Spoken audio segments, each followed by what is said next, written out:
Добра вечер, почитувани гледачи. Јас сум Драган Милосављевиќ, вие следите емисијата Заспи ако можеш. Речи си е крајот на месецот февруари и се разбира следи тоа што верувам дека со нетрпение го очекувате месечната рекапитулација со моите двајца ководители за оваа емисија, пословично строгиот професор Жидас Даскаловски. Добра вечер, професоре. Добра вечер. И со човекот кој што редовно се расправа со администрацијата во Македонија, господинот Радој Седрак. Добра вечер. Добро вечер. Да, ги гледаме во типично светло за нив, очекуваме сериозна дебата. Месецот зад нас навистина беше многу исполнет со важни настани. Човек не знае од каде да почне, искрено, меѓутоа ајде да се фатиме со она што убедливо е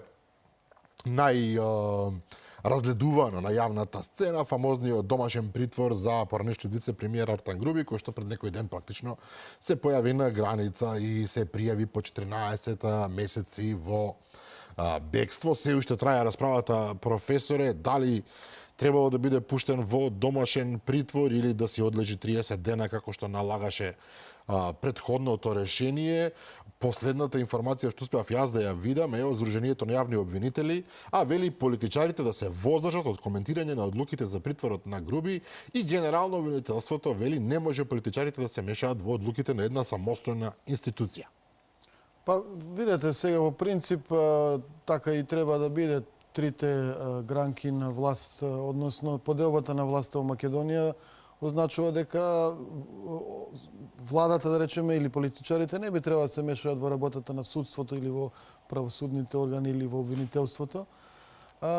Овде станува збор за ситуација каде што гледаме очигледна неправда во третирањето на господинот Груби и третирањето на некои други осомничени. Дали овде ќе имаме практично попривилегирани и помалку привилегирани граѓани, иако формално сите сме исти? Формално сме сите исти, меѓутоа јасно е дека во однос на, например, Гордана Јанкуловска, во однос на Јане Ченто, во однос на дури и вашиот колега тука Илиевски, Богдан Илиевски, имаме еден друг третман на Артан Груби во однос на овие и останатите лица кои што беа во времето на владење на Зоран Заев, обвинети и потоа ставани во притвор, дури некои беа извадени како Јане Ченто од куќен притвор па ставени во притвор без докази и со судско решение дека тоа било неправедно сторено. Меѓутоа, генерално имате вие проблем во Македонија кој што долго време стои во извештаите на Европската унија, а тоа е дека затворските оделенија, затворите генерално и притворските и притворот, условите таму се страшни и всушност во многу случаи кога човек бил носен во притвор, тоа било еден вид на казна пред да биде и осуден, дури во некои случаи да не бил осуден, тоа било еден вид на казна. Несомнено е казна кога вие седите во 2 на 2 со никакви услови, со влажни кели, без можност да се избањате, што се вели, со никаква храна. Така е, тоа се услови кои што ги гледавме на филмот Тетовирање. Така е. И сега 40 години подоцна се исти, ако не и полоши.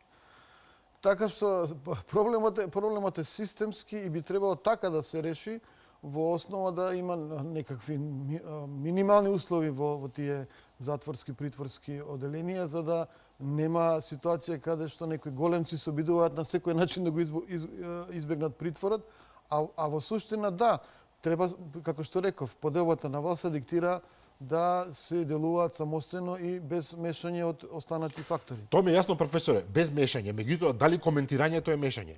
Никој од политичките правенциеве, да ги наречеме, од опозицијата или од власта, не му наредува на обвинителството што треба да прави. Смета дека не е правилно или не знам, не требало така. Тоа е коментирање, како ние сега што коментираме. Така е. Дали е ова политички притисок можеби? Така е, коментирањето генерално не би требало да е проблем, освен ако доаѓа од тие лица кои што се во позиција на моќ. И тоа го имате и во извештаите на Европската унија, кога политичари кои што се во позиција на моќ коментираат одлуки во судството, во конкурси за обвинители, во конкурси за суди и така натаму, што е индиректно мешање во работата на органите кои што бираат нови обвинители, нови суди и така натаму и е земено проблематично од страна на Европската унија, а нели ние тежнееме да ги исполниме сите стандарди да влеземе во неа. Ова е принципиелно, професор, јас се согласувам, меѓутоа факт е, јас велам дека е факт, дека нашето правосудство не функционира по европски стандарди. Вие можете да зборувате врз база на европските искуства дека не треба да се меша власта, тоа све е во ред, вака принципиелно. Меѓутоа, ако имате правосудство кој што не ја врши својата работа, јас мислам дека коментарите треба да одат во насока да се поправи неговата работа. Да, треба да одат во насока се поправи, меѓутоа треба да видиме решенија на состојбите, решенија на процесите и решенија кои што впрочем треба да се донесат со гласање во собранието. Мислам дека сите дебати во генерална смисла во демократијата се добри, да се подобри системот, но тој не се подобрува и треба да научиме како и тоа да го спроведеме како држава. Јасно. Седрак, директорот на затворот гарантираше дека апсолутно му е сигурна безбедност, како да го наречеме тоа, на господинот Груби во притворските оделенија, доколку беше таму. Потоа се отвори расправа дали АНБ и МВР не можеле да му гарантираат безбедност. Некој подсмешливо велат, па тој човек можеби е по-небезбеден дома, отколку во затвор, затоа што на кратката истата во затвор е постојано во една иста просторија, има полиција постојано околу него. Сега го збориме буквално на врз база на искуство, а не од некој друг аспект. Значи, кога зборуваме за безбедноста, веројатно во Македонија сте најбезбеден во затворска келија. Видите, ја тука морам да кажам дека генерално Македонија е мирна држава, нема вакво во Македонија. Добро, не е Мексико, не се оние картели што прават граѓанска војна заради некој таму. Не е вакво во Македонија. Генерално народот не е агресивен, нема тенденција за violence, насилство и така натаму. И затоа еве гледавме низ годините што се случи во минатото и истите луѓе што направиле такве еве се движат во улица, никој не кому ништо. Тоа сакав да кажам. Делот за коментирањето, сега коментирањето им смета, а цели 7 години кога не само коментирале, кога власта се мешала во се, тоа не е смета на никого. Така да ова е double standard или двојни стандарди, што мислам дека ја го кажаме тука многу пати, мислам дека не треба ни воопшто да критикуваат дека некој коментира или не, затоа што судството е за коментирање, е за критика, е за да се збори секој ден за тоа, затоа што немаме функционален судство. Не го кажувам само јас, го кажува тоа Европската унија, го кажува цел свет и сега. Делот кога зборевме сега, еве решение, наоѓање решение, сме ја збореле 2 пати тука на емисијата.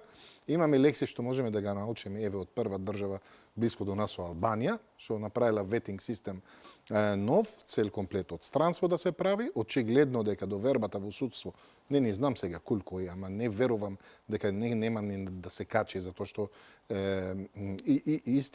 исто се практикува и се продолжува да се практикува тоа, исто како во последните 7 години. И сега, мислам дека доста више. Значи, од кога луѓето од независноста на Македонија до денеска гледате колку генерации поминале, гледате колку години поминале, исто уште луѓето се жалат од истиот проблем. Тоа очигледно е феномен, нешто што е вграден толку со корени во општеството, е единствен начин да се тргна, да се прави нова реформа, да се прави целиот ветинг процес, како што треба, не ветингот како тој специјален јавен обвинителство што го измислија пред неколку години, како што треба, каде ќе даваме целата ова работа на некој експерт да го реши тој проблем. Нема друго. Нема да има лек за тоа. Добро. Професоре, лицето Зоран Заев, порнешниот премиер на државата, беше често пати од многу огромен број на аналитичари споменуван како човекот кој што го држеше правосудството под своја контрола. Досега против него ништо не се случува, иако многумина очекуваат.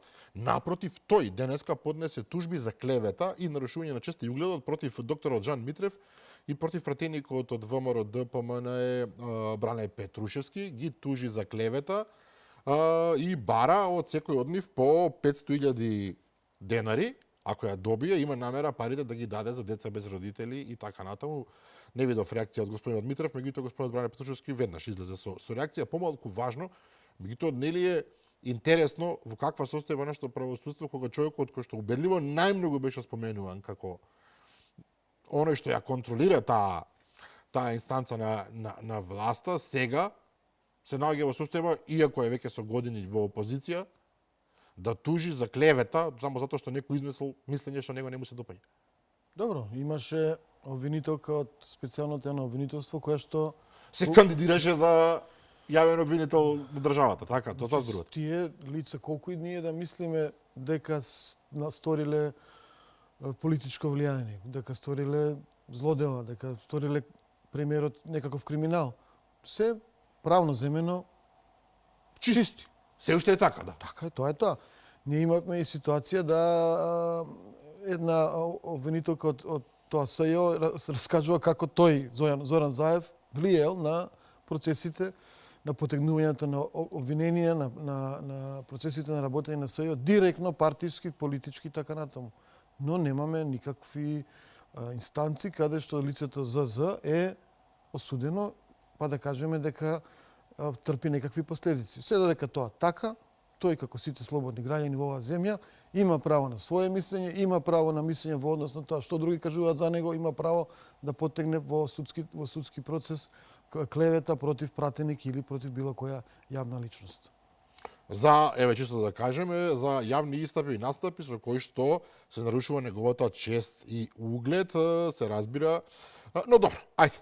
Оваа тема е приказна сама за себе. Една друга која што вчера ја разгледувавме посериозно со амбасадорот Ивица Боцевски, која што е многу важна, се разбира евентуалното влегување во Европската унија по еден исклучително брз пат, значи веќе следната година, 2027 година, со одредени ограничувања, значи да немаме право на комесар, да немаме право на вето во рамки на Европската унија, меѓутоа да станеме дел од она што е основата, европскиот пазар, и тука инсистираше амбасадорот Боцевски дека ние со две раце треба да го прифатиме овој преглед доколку дојде на вистина, односно бидејќи Европската унија во суштина 98% вели тој е европскиот пазар, кој што овозможува слободно минување на роба, на луѓе, на капитал и така натаму.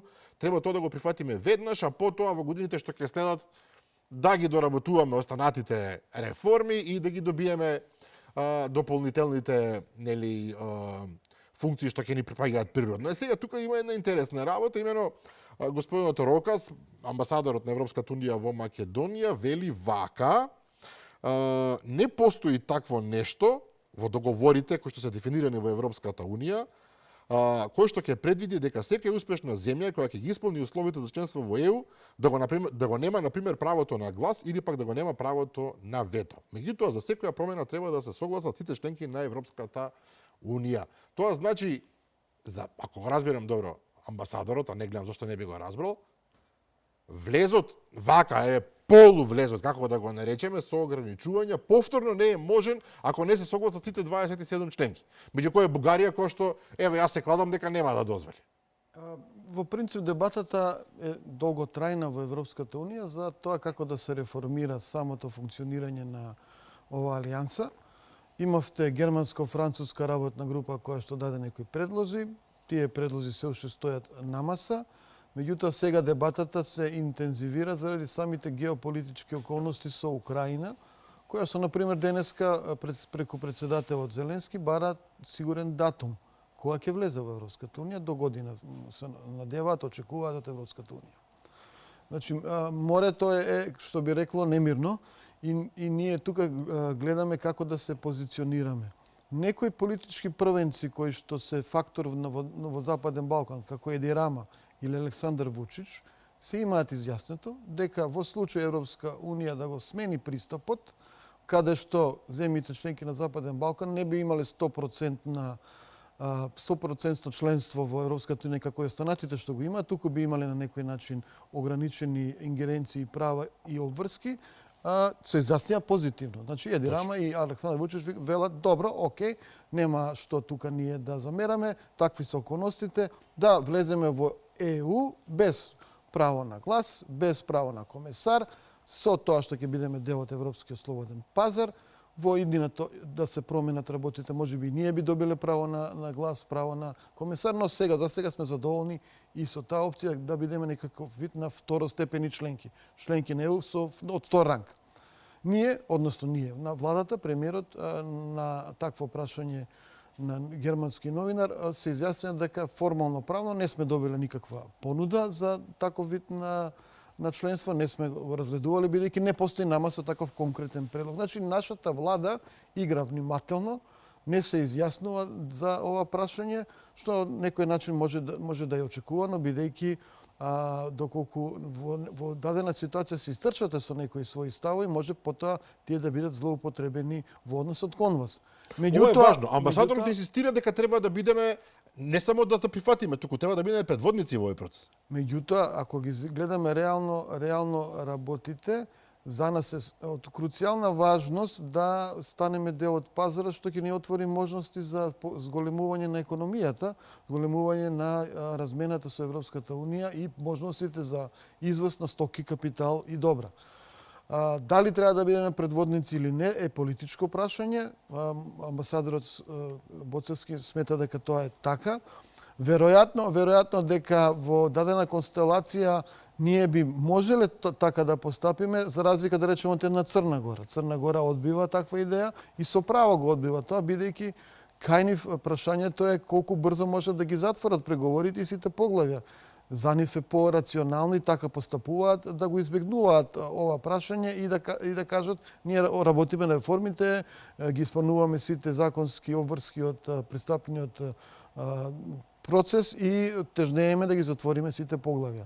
Ние сме во ситуација да не преговараме, да не сме почнале преговори, а да треба да се изјасниме за тема каде што воопшто можеби нема да бидеме прашани. Деликатно е и мислам дека треба една поширока дебата околу ова прашање да се води и во однос на политичките чинители и во однос на таа, да речеме, некоја јавност, интелектуална, академска, think tank заедници и така натаму, и во однос на самите бизниси и стопанската комора. Што ако, например, ние не сме подготвени? Што ако е на маса тоа, како понуда, што ако таа се прифати, брзо се процесира, а нашите фирми воопшто не се подготвени да ги искористат благодетите на европскиот пазар, што всушност индиректно извештаите на Европската унија го кажуваат, го констатираат. Секој ноември има една реченица која што вели компетитивните притисоци на европскиот пазар се преголеми за македонската економија да се приспособи кон нив. Така што во ред идеите се такви какви што се, треба да ги дискутираме и јас би повикал пошироко вклучување на јавноста во оваа дебата. Но професоре, факт е дека постојат разговори, ова не се само идеи.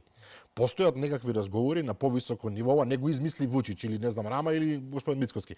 Значи, ова постои негде во просторот во Брисел како идеја. Можеби се уште се создава таа идеја, се уште се мести во една конечна смисла, меѓутоа ја има. Добро, во ред, тоа е некоја дискусија која што се води, но нашата заплетканост во однос на бугарското вето, бугарската блокада, не прави нас слаби. Значи, друго е, како што реков, Црна Гора како реагира. Друго е и Албанија. Албанија игра на сите полиња, со сите карти да добие нешто. Од една страна преговара, имаат протести со насуство, има корупција, таа што е дигитална министерка испадна дека има проблем со новинарката која што е злоупотребена во однос на нејзиниот лик. Значи имаат структурни проблеми, меѓутоа добро, тие продолжуваат да преговарат и продолжуваат да се нудат за брак како девојка која што прифаќа секакви услови. Ние, ви велам, имаме сериозен проблем со бугарското вето, не сме го откочиле тој процес, не правиме чекор ништо да се случи во таа насока, како да очекуваме дека други ќе ја скројат приказната и ќе бидеме на некој начин втурнати внатре во ЕУ, па макар и без право на комесар, без право на вето, со едно второ рангирано членство во Сојузот. Тоа е тешко да се очекува според вас. Седрак, се разбира, кога е во прашање економија, вие сте тука на прво место. Економскиот, тој заеднички пазар на Европската Унија се разбира една привилегија која што не би смеело да се занемари. Тоа е круцијално за Европската унија, круцијално би било и за нас. Тука е интересна работа, кажа професорот, еве јас не знаев дека можеби нашиот капитал, нашите фирми воопшто не се подготвени за влез во таква игра. Меѓутоа, од друга страна, ако се добие таква понуда, таа е можеби еднаш во 100 години што се вели, па би било помалку и необично да се откажеме од неа затоа што не сме подготвени. Супер, и сега ќе правиме еден пример, да не ги именуваме производи, ама сакам да кажам, бирај кој македонски производ, нашиот, што е доволно конкурентен да влезе во Европската унија. Сега видите, не работата тука човек да има скептик или скептизам или не. Ние ако не сме подготвени, што ќе правиме таму ако влеземе? Значи, така, почеток, јас, сега, ова е лично мислење мој, јас секогаш одбивам да јадам leftovers, во смисол или да влезам како други, или да не влезам. А исто време, овој клуб се има своји услови, се има своји критериуми. Ти кажува, ако сакаш да бидеш член од тоа, треба да ги исполнуваш. Најбитните критериуми за мене, или нормално за секоја држава, владењето на право, корупцијата и добро владење на институциите. Дали ја го имам, тоа го немам. Тоа што ќе влезам, ќе правам внатре. И сега, за пазарот, разбирам се, и сега, не е до пред неколку години, дел 1% од нашиот, да кажеме, извоз, одел во Русија. И го прекинеме тоа заради санкциите. Ови производи, не можам да именувам колку, 30%, 28%, 25% што одел во Русија, ова е се изгубени пари. Денеска, заради случувањата последни што се случуваат со Европа, ние добиваме тратман, како Македонија, не како земја кандидатка на Европска унија. Ние добиеме истиот тратман што го добиват африканските држави. И сега, каде сум јас тука како предноста ја имам со мојот бизнес, со единствениот пазар? Ако има квота максимална, например, не може овој производ не може да се земе повеќе од толку процент или повеќе од толку тони од Македонија. Истата квота моја, истата квота како Конго или како Бурунди. И па тогаш што правам јас во овој континент? И сега, знаете како, тој предмет се од двете страни. Се од едната страна, Европска унија како субјект, супер е. И да, 98% е единствениот пазар во Европа. Тоа што врзува европските држави една со друга. Ја би сакам да бидам дел од тоа. Ама од другата страна, што ќе добива Европа од мене? Тоа што го вика додатна вредност. Што е додатната вредност на Македонија во Европската унија? Ние до вчера бевме вратата на многу држави во третиот свет, во Блиски Исток и во други континенти, како влез во Европа. Така да може од тука они да имат пристап до европскиот пазар. Ама од другата страна, што ќе има корист Европа од мојата страна, за да толку да стои зад мене, за да ме бутка да влезам јас внатре? Добро, овдека некој би рекол, Бугарија и Романија, нема да земеме други земји, веројатно во времето кога влегува, исто така можеше да им се најдат многу мани, ниту ги исполнува правните критериуми, ниту беа искоренети корупцијата и ниту владееше кој знае колку словото на законот, исто така не беа подготвени за заедничкиот економски пазар, па влего и се покажа дека може да го издржа тој притисок и функционираат окей. Супер, ама не можам јас цел живот да одговорам прашањето со друго прашање. Јас треба да влезам, ете ти критериума, ама зошто ги примевте овие? Они ги примиле заради приказната со Русија. Завршува таму, нема тука што. Беше од стратешка или од стратешка или стратегиска важноста да влезат во овој блок. Тогаш, ние, што битностата, важностата, они да ни бркат ова работа. Круцијалниот геополитички момент, за тоа зборуваме, дали е ова исто како тогаш, кога мораат да влезат заради тоа што се врата на Русија, која што е нели архинепријателот на Европската унија очигледно, дали и сега се наоѓаме во таков круцијален, професоре, геополитички момент, кога заради Украина, која што, ете, Европа по секоја цена се обидува да ја одбрани и да ја вклучи во семејството, да ја трне дефинитивно од руските канџи, би можеле ние да го фатиме тој воз и да влеземе баш така, затоа што во моментов е сега или никогаш? Па, ако ја земете важноста на ЕУ и ако земете во предвид што се случува во тие преговори Украина, Русија, САД, Гледате дека ЕУ инсистира на продолжување на воениот отпор на Украина, а не на некаков компромисен мир кој што ќе биде штетен за Украина. Во таа насока ние не сме толку битни. Во таа насока само Украина е битна сама по себе и веројатно Молдавија е како земја која што исто така би можела да на некој начин да ја боде очи на Русија. Не гледам некоја стратешка важност. Бугарија и Романија имаат битност, како што вели Седрак, затоа што се на Црното море, затоа што се тука на граница или блиску до границата со Русија. Ние како Западен Балкан, дали сме внатре или надвор, голема работа. Значи не е стратешки толку геополитички битно од оваа перспектива на Брисел. Меѓутоа, ако гледаме поголема некоја слика, целиот регион би требало да го стабилизира Брисел, Берлин, Париз, за да конечно Европска Унија тргне по стапките на некаква стратешка автономија која што во догледна иднина ќе придонесе да биде повторно некаков геополитички фактор, а кој што сега Европска Унија се повеќе и повеќе не е. Односно се повеќе и повеќе губи таа мог да биде било каков геополитички фактор, освен со регулирањето на одредени области, вклучително и на интернетот и на слободата на комуникација на оние социјални апликации и социјални мрежи за кои што имаат големи замерки американците. Повели Седрак? Не, сакам да додавам. Ево ова случајно беше вчера имав повик со преседателот на НАТО Дефенс Коледж. Разговараме на телефон и нешто едно врзано со Европа. Знаете што ми одговори, ми кажува Македонија е исто прашање му поставив. И он ми одговори, ми кажува, Македонија каде се наоѓа? Се наоѓа во европскиот континент. Мора да влезете во Европска унија. Сакав да кажам, кога ви кажам што е важноста, што е битно. Да, ние сме европјани, ние сме на овој континент. Ама јас со какова облека, како одиш на гости кај некој или со каква облека или со каков образ јас ќе влезам. Со каков судство ќе влезам внатре. Со каква корупција ќе влезам внатре.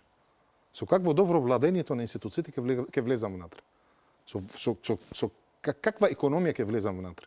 Се ќе влезам внатре јас со банка, што тоа мора цело време ние да го отвориме. Еве, делот на ажурирањето на податоци на банка. Со како ќе влезам? Ќе влезам јас со банки што ти изненадуват, ти ја блокираат сметка затоа што податоците не жа ажурирани, а не си добил нотификација дека треба да ги ажурираш затоа што они го пуштат нотификацијата на Viber. Која бе сериозна банка пушти на Viber? Па сите пуштаат на Viber. Ама не треба да пуштат на Viber. Сакав да кажувам, и ти ја блокираат сметка. И во тој момент ти влагаш во некоја траума, затоа што сега не знаеш дали ти е блокирана затоа што некој те бара пари, некој извршител, некој тужба имаш кај ти го апсат или било што, и испадна заради ажурирање на податоци. И сега, делот на ажурирањето на податоци, знаете дека македонските банки, што не се македонски банки, јас зборувам затоа што голем дел од банките се странски банки со вакви неверојатни регулативи. Барат од странци да потпишат документ дека не се носители на јавни функции во Македонија. Од странци. Што е само по себе нелогично. Што е, извините, ама многу ова значи ние не сме работеле на времето и познавам лично луѓето што имаат работено на реформите што биле во Централен регистар, на реформите што биле во различни институции во Македонија, и тоа е причината зошто има тековна состојба од Централен регистар. Зошто не имаме УБО, тој е регистарот за вистински сопственици во Македонија. Токму за банката да биде мирна и рекна дека и што ми има таа тековна и што излезе издадена од Централен регистар, не ми ја признава. Банката не ја признава, тоа трет пат тука го кажувам. И го кажувам еве за министерот на дигитална трансформација и информација. Сите трудови што га прави министерот и министерството, банки не га признават.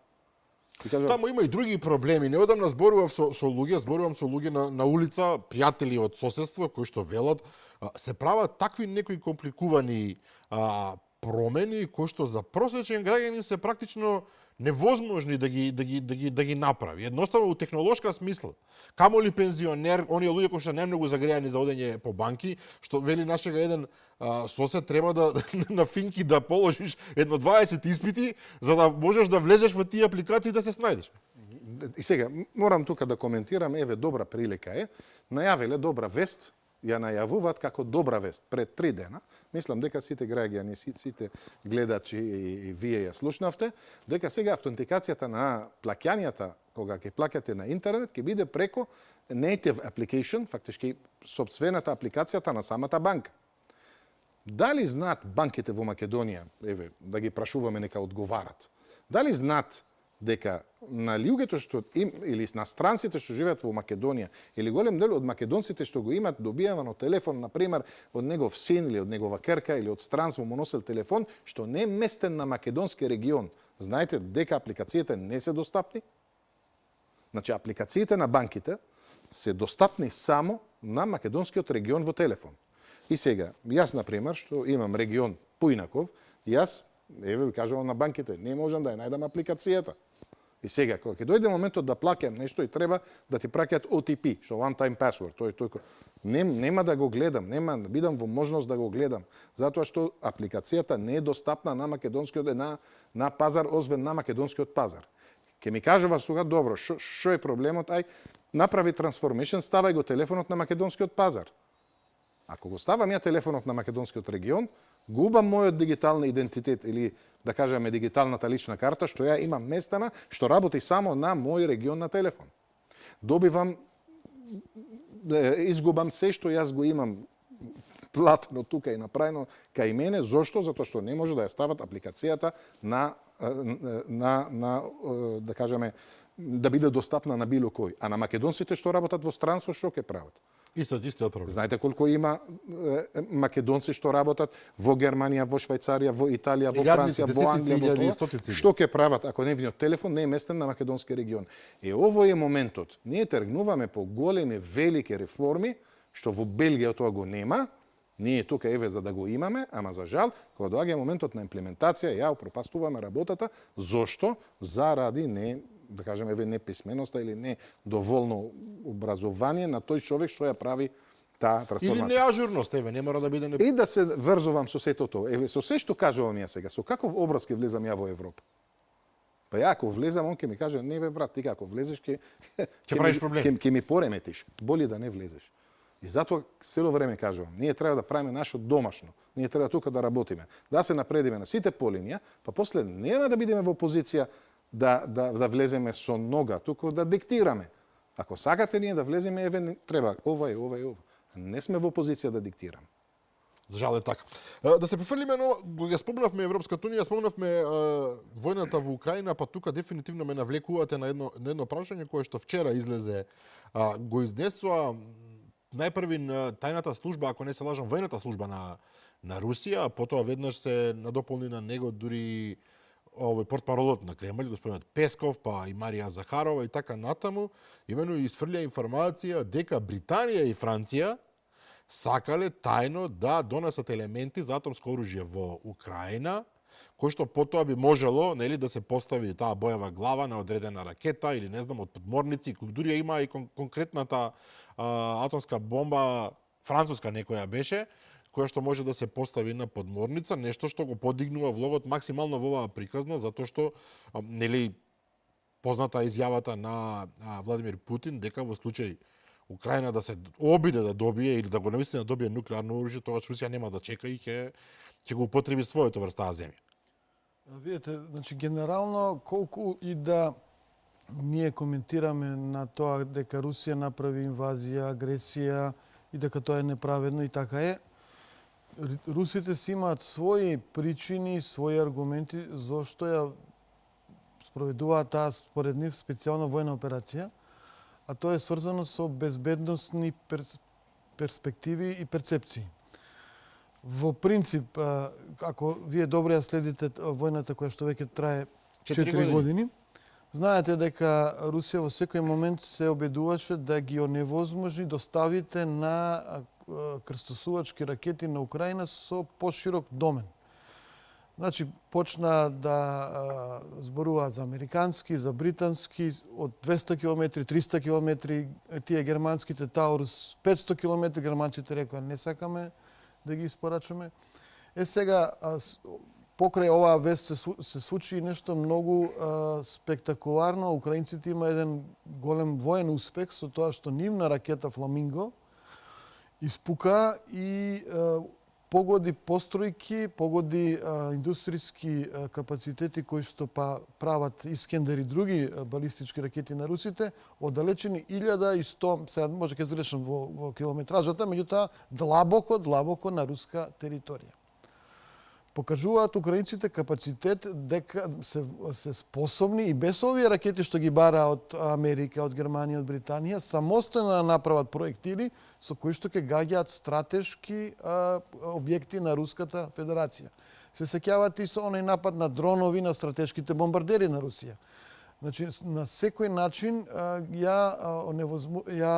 фактички декапитираат руската стратешка можност за возвратен удар во случај на нуклеарна војна.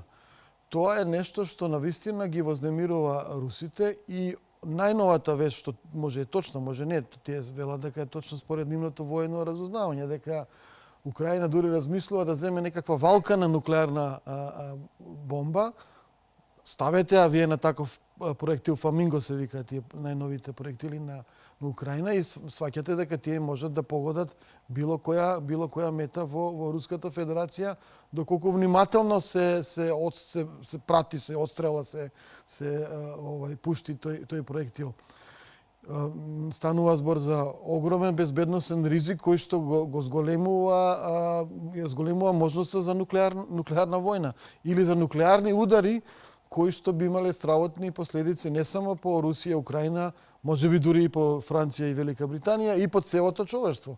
Значи, влоговите, ако Трамп се обидува на некој начин да ги смири страстите и да дојде до некој трансакцијски договор помеѓу Украина, САД и Русија, каде што тој на некој начин ќе елиминира Руската Федерација да биде во преградка со Кина, значи неговиот план е едноставен, не сака Русија да биде толку зависна од Кина. Во случај на некакво примирје, мир, каков и да е во Украина, Русија би била на некој начин неутрализирана и тој ќе може да се фокусира на Азија, тој пивот кон Азија, тоа движење кон Азија, да се оневозможи кинеско ширење и така натаму. Значи, ако САД и Трамп се обидуваат тоа да го направат, од друга страна имате европски сили кои што упорно и финансиски и воено ја наоружуваат Украина и одат до крај. Што вака гледано во ред, ние бараме правда, бараме Русија да се повлече така натаму е коректно, меѓутоа од некоја безбедностна перспектива на човештвото е доста проблематично. Се согласувам. Раби, во исто време го имаме страшно зголемување на американското воено присуство на Блискиот Исток. Еден носач на авиони е веќе тамо, вториот Джералд Форд претпоставувам дека веќе е влезен во тие територијални води. Негде прочитав информација дека близу третина од сите поморски сили на САД се веќе во близина на Иран. На сето тоа во оние бази во Израел и во околните земји на Иран исто така се зголемува бројот на најнови авиони и така натаму. Некои велат САД никогаш не прават само заради представа такво зголемување на военото присуство, односно дека воениот напад врз Иран е неизбежен, иако формално траат преговори некакви за кои што не сме точно сигурни што се случува во тие преговори, многу малку информации доаѓаат. Јасно е дека се бара Иран да се откаже од нуклеарното вооружување евентуално, меѓутоа откако го слушнав Нетањаху, а потоа и некои други американски представници, тие бараат многу повеќе од тоа Иран да се откаже од километражата на долетот на нивните ракети, да се откаже од поддршката за нивните прокси на Блискиот Исток и така натаму работи кои што една земја која што себе се доживува како суверена никогаш нема да се согласи да ги прифати, а Иран така се доживува очигледно. Дали е војниот удар на врз Иран прашање на време? И сега, пак го збориме тоа прошлиот пат, еве го повторуваме уште еднаш. Америка сама персе така, она не сака да влага во конфликти со Иран. Оној кој сака да влезе во конфликти со Иран е Израел. Затоа што Израел е единствена држава што се осеќа како заканата од присуството на Иран во регионот. Тоа е една работа. Втората работа, кога гледаме сето тоа не значи. Го кажаме прошлиот пат. Он може ги носи носачи авиони да не се му се смрзнат во морето во Америка, затоа што многу ладно е тамо и тоа е трошок голем. Така да не вообичајно за Америка да прави големо движење со нивна опрема, затоа што по самото движење е подобро отколку да стои. И Да, но ова е концентрација во еден регион сега, да бидеме реални. Тоа дефинитивно. Но јас тоа што го забележив и сакав исто да го споделуваме е каква опрема, со каква опрема Америка не се расположи, се располага во Блиски Исток во тоа. Клучниот момент не се носачите на авиони, не се F-35-ки. Клучниот момент се F-22 авионите, што се сите паркирани во Израел, и авионите А-10, тие се авиони што прават ниско бомбардирање. И сега, Америка да носи 500 авиони F-35 или 500 авиони F-18, тоа јасно, или од тие B-2 нивни, ке годат ке бомбардират. Ама ако носат овој вид од, го викат бомбер, значи авион што само фрли бомби, ова тука е многу осетлива е работата, затоа што ова работи од многу блиска растојанието од земја. Што значи тоа? Тоа значи можда да има некоја инвазија. Инвазија? Инвазија. А кој не е индикаторот за таа инвазија е Турција. Не Америка, не Израел. Последните 3 дена Турција почна да се движи многу во однос на војската незина на Турција. Турција е 65 години член на НАТО. 65 години има пристап до информации што ниту една друга држава ја има, затоа што Турција е најсилната држава на европскиот континент во НАТО. И по природа и по други канали, пак Турција има пристап до информациите што дури и Грците и Бугарија немаат ваков вид на пристап. А кога Турција мобилизира одредени баталиони со одредени формации, ова е дискутабилно, во смисол ова не прави малце да се секираме. Затоа што до прошлата недела ништо немало. Сега Турција се спрема како да спрема на инвазија, на физичка инвазија, со армија и со тенкови и со... Но кој би го направил тоа? Јас не можам да разберам. За да се нападне еден Иран, 100 милионска земја, речиси, огромна територија, вие не може да го направите тоа со 30.000 војници, 40.000. Треба веројатно 100.000 луѓе. И затоа тука Турција не се спрема за бомбардирањето на нуклеарните постројки. Да, или структури во Иран. Турција се спрема за постконфликт. Бидејќи Турција направила ваква движење, ова не е доказател дека тука нема само да биде бомбардирање за уништувањето на тие нуклеарните лаборатории во Иран, туку тука има простор дека може и режимот тамо или властата тамо да паѓа. И тука Турција како сериозна држава нормално дека сака да обезбеди нејзината национална безбедност и затоа оди до тамо за да не се прошири нестабилноста како што се случува во Сирија пред 10 години. Турција да не се движела тие движењето прошлата недела, нема да кажав вака. И ќе кажав дека ќе биде како лани во август или во летоска кога Америка ја бомбардираше тие. Ама штом Турција направи вака, еве убаво да го спомнуваме сега, ова доказател дека Турција се спрема не за нападот кон Иран, се спрема за после што ќе прави од после нападот на Иран, и тоа значи 90% може и владата тамо да паѓа. Од другата страна, тоа е друг момент, гледаме дека Моди, премиерот на Индија, оди во Израел. На посета, официјална посета во Израел. Во таа посета, официјална посета во Израел, доаѓа еден ден пред денот што е дедлайн на дилот со Иран. Зошто Израел го викна Моди? Затоа што ова е незината, да кажеме, единствена карта како заштита, како шилд, како штит.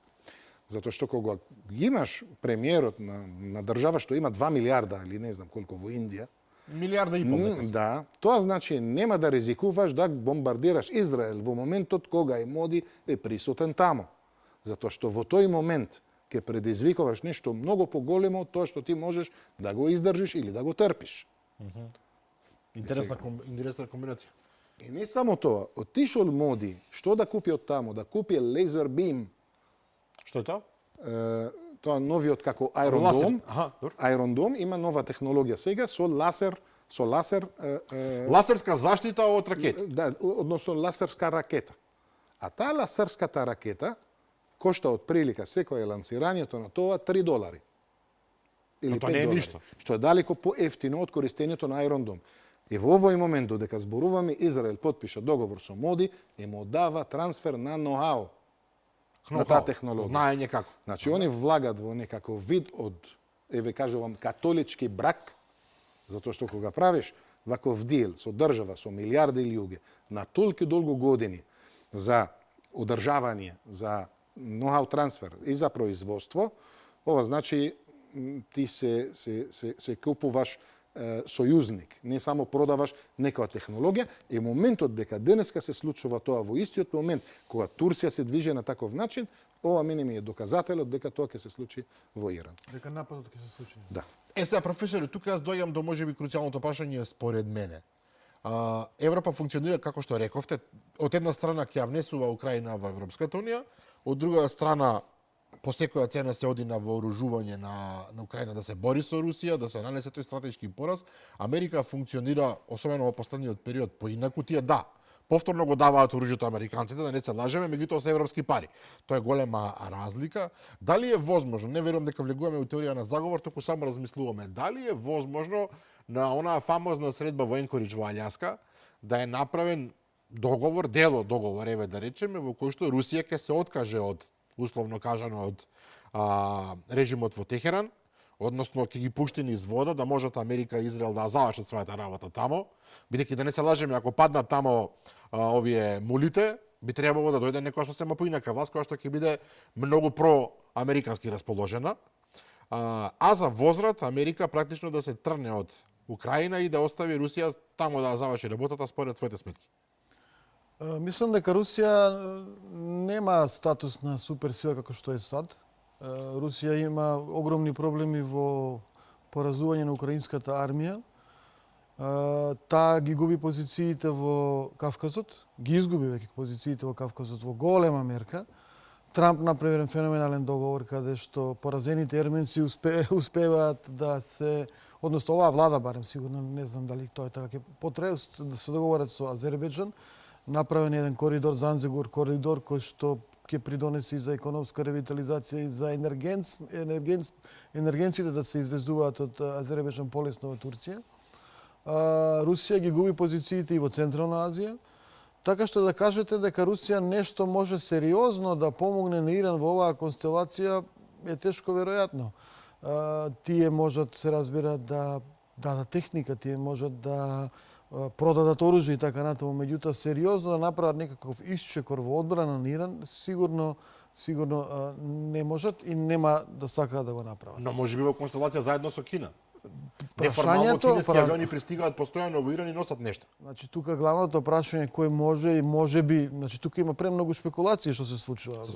Едните од тие спекулации велат дека Кина трансферира огромна техника, воена техника која што би придонела Иран да може на некој начин не да се одбрани, туку да направи парира колку толку. Да направи возвратни удари како што се случи во 12-дневната војна со Израел, возвратни удари кои што се чинат премногу за Израел или ќе би чинеле премногу за САД во смисло на трошоци, во смисло на човечки загуби, во смисло на загуби на инфраструктура воена, поморска и така натаму, за да тие престанат со нападите на Иран.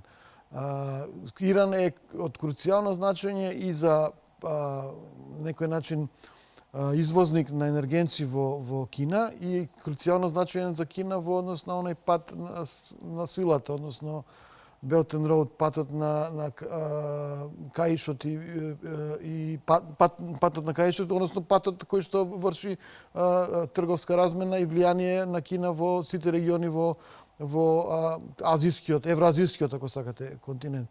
Значи, по некоја логика Кина би требало да помага на Иран, меѓутоа до сега, освен на ниво на спекулации, ние тоа не можеме да го утврдиме. На крајот на краиштата, Кина и во Венецуела се зборуваше дека помага и впрочем на денот на нападот или пред денот на нападот беа високи кинески функционери во Венецуела, па сепак САД се одлучија на таа интервенција. И го зема човекот без никаков проблем.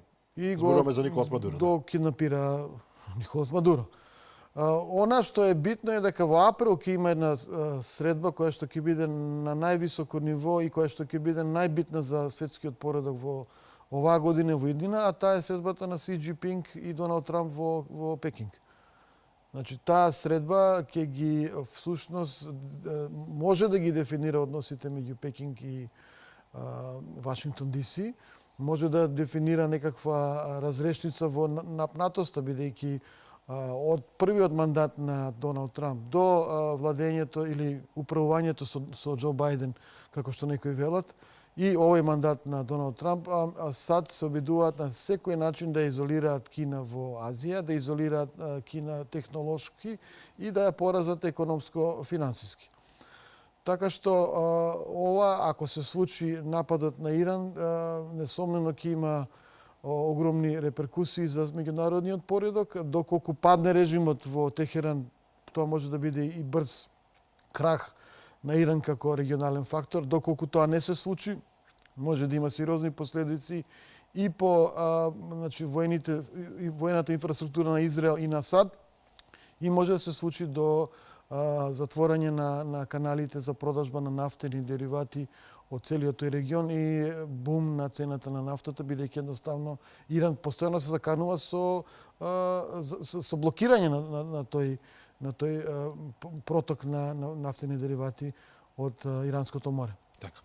Раби, морам тука да ве прашам нешто. Апропо можноста на Иран со возвратни удари да направи преголема штета.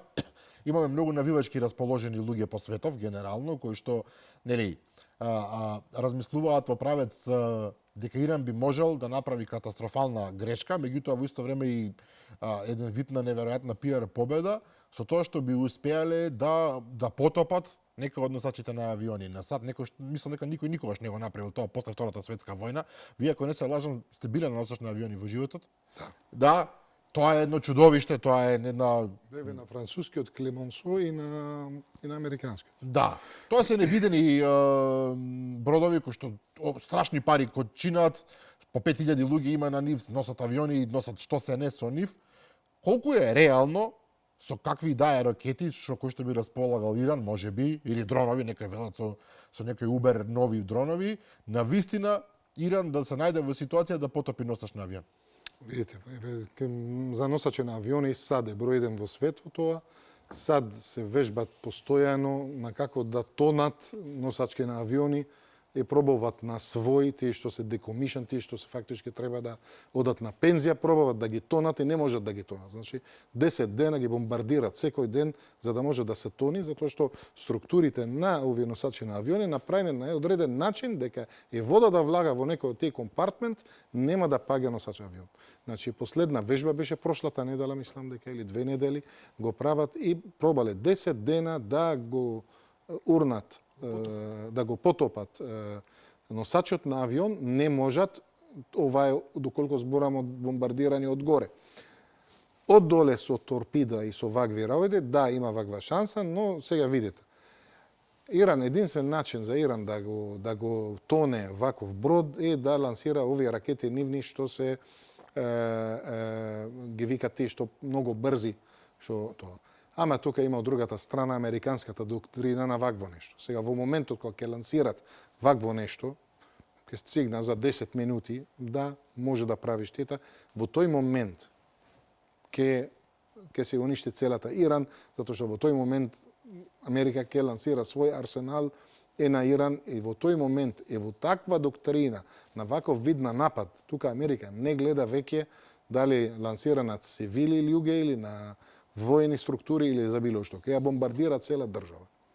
Така да, веројатноста вакво нешто да се случи, јас верувам дека е многу слаба. Видејата што ја пушти, да кажеме, владата во Иран, не знам дали сте ги виделе, пуштаат рилс, дека киднапирале премиерот на Израел, дека направиле не знам што со американциве и тоа е се вид како тие авиони што ги пуштат, виде од нека психолошка, да кажеме, војна, што мислам дека е минато веќе. Арно, ама они имат пристап на кинеска опрема нова, што ние го видовме тоа исто пред 2 недели, 3 недели, авионите што доаѓале тамо, што носеле опрема и така натаму, што успееле да прават дисторсии, да прават да прават како distortion. Сега да или не и на дроновите и на другите авиони и така натаму. Пореметување, ајде да речеме Да, пореметување. така да, ќе видиме дали тоа доколку ќе прави вакво нешто, и ако и да прави вакво нешто, Америка, пак кажувам дека со ова што го гледав прошлата недела и во поминатите 2-3 дена, планира нешто друго тамо да прави, така да ќе видиме како. Ќе видиме и ќе следиме сосема за крај една тема која што некако во македонските емисии, ајде, нема да речам на вести или не знам во посајтови, туку во емисиите од оваа природа се избегнува именно случајот со фајловите на Епстајн. Морам да ве пашам, професоре, Епстајн е познато име по лошо, веќе долги години човекот се самоуби во затвор, ако не се лажам, меѓутоа неговото Па дали се самоуби? дали или го убија е друго прашање, меѓутоа неговата оставштина и натаму го тресе светот.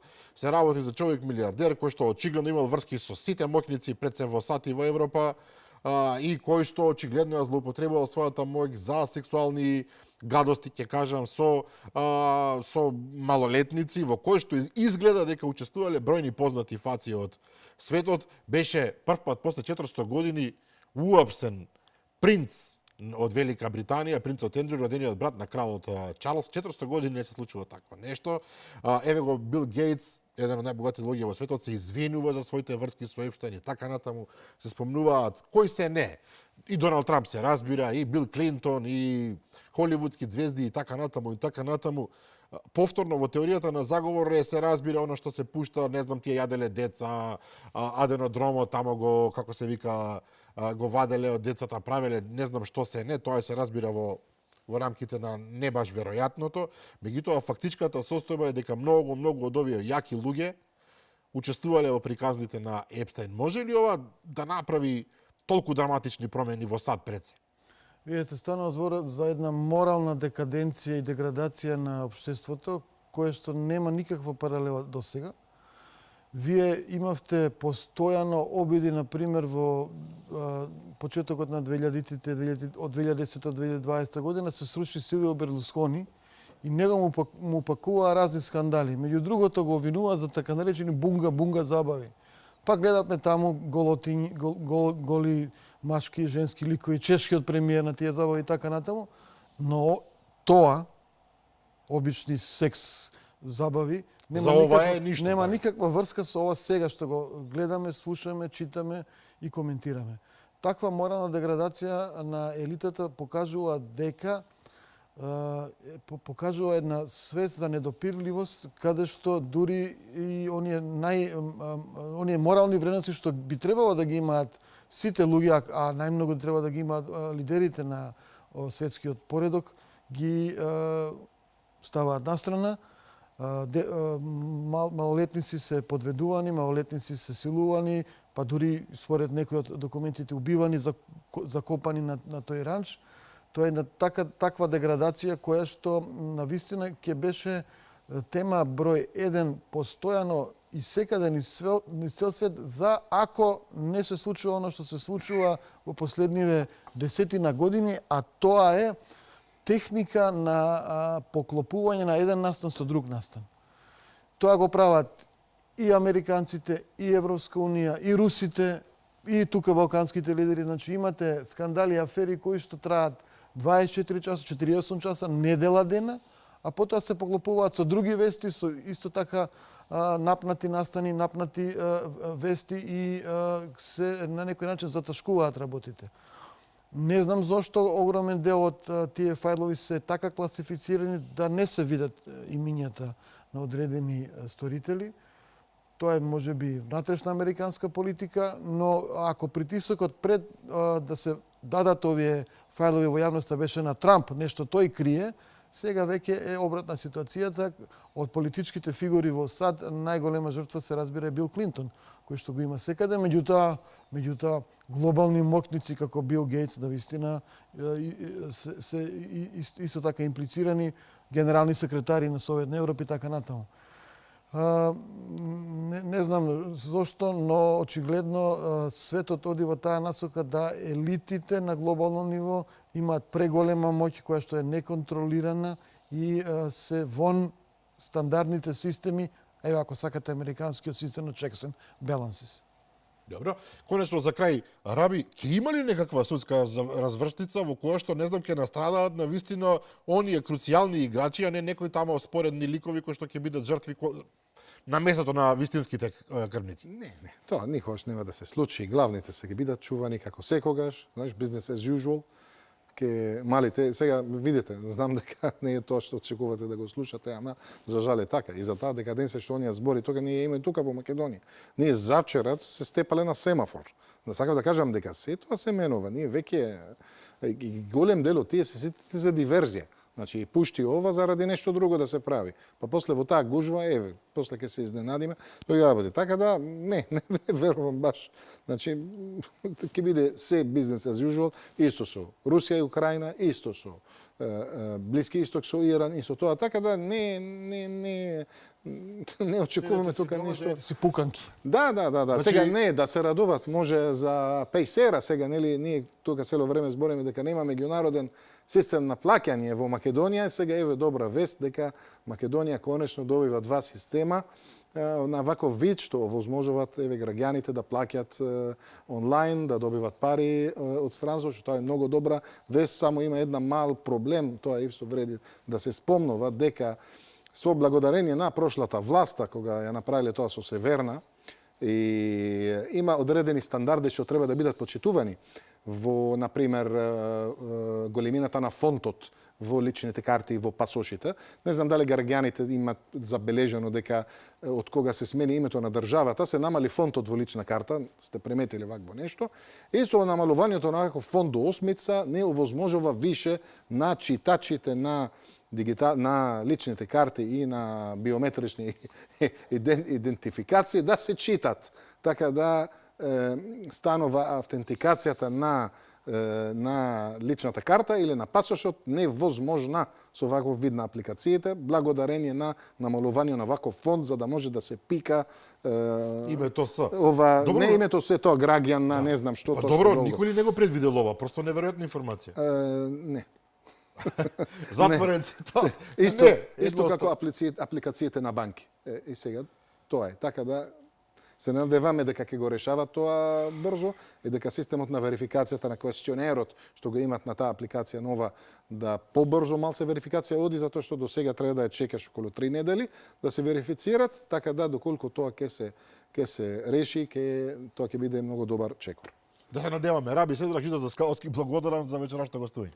Благодарам за поканата. Благодарам за поканата. И почитувани гледачи, тоа беше се за вечерва и за оваа работна недела. Утре во 15 часот се разбира и репризата издание на оваа емисија. Јас ви закажувам нова седба со мене и со нови гости во вторник во 22:30. До тогаш, пријатно.